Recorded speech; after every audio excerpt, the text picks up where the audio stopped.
Hi all, എല്ലാവർക്കും നമസ്കാരം. ഞങ്ങളൊരു രാത്രിയൊക്കെ ആയേ. അപ്പം ഞങ്ങൾ രണ്ടുപേരും കൂടെ പുറത്തോട്ട് പോവുകയാണേ.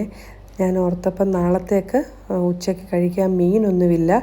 ഇന്ന് രാത്രിയിൽ അപ്പോൾ ഇച്ചിരി മീൻ മേടിച്ചുണ്ടാക്കി വെച്ചാൽ നാളെ ഉച്ചക്കത്തേക്കാകുമല്ലോ. അങ്ങനെ അപ്പം ഞങ്ങൾ ഞങ്ങളുടെ വീടിനടുത്തുള്ളൊരു ചെറിയൊരു കടയിലോട്ട് നടന്നു പോവുകയാണ്. അവിടെ മീനൊക്കെ കിട്ടും കേട്ടോ. അപ്പം അങ്ങനെ നടന്നു പോകുന്ന വഴിക്കാണ് കുറച്ചേറെ ഡേറ്റ്സ് പഴുത്ത് നിൽക്കുന്നത് കണ്ട്. അപ്പം ഞാൻ ഓർത്ത് 2-3 പറിച്ച് തിന്നാം, ഫ്രഷായിട്ട് തന്നെ. പക്ഷെ അത്ര നല്ല ഗുണമൊന്നുമില്ലായിരുന്നു കേട്ടോ. കാരണം ചെറിയ ഡേറ്റ്സ് ആയിരുന്നു. ചിലയിടത്തൊക്കെ നല്ല വലിയ ഡേറ്റ്സൊക്കെ നിൽക്കും കേട്ടോ. അപ്പം ബിജി എന്നെ വഴക്ക് പറയും, എന്തിനായി ആവശ്യമില്ലാത്തതൊക്കെ പറിച്ച് തിന്നുന്നതെന്ന്. അപ്പം ഞാൻ നിൽക്കി വെയിറ്റ് ചെയ്യാൻ വരുക, ഇത് പറിച്ചുകൊണ്ട് വിട്ടത്. അങ്ങനെ ഞാൻ കടയിൽ പോയപ്പം എനിക്കിഷ്ടം പാളയം കോടമ്പഴമാണേ.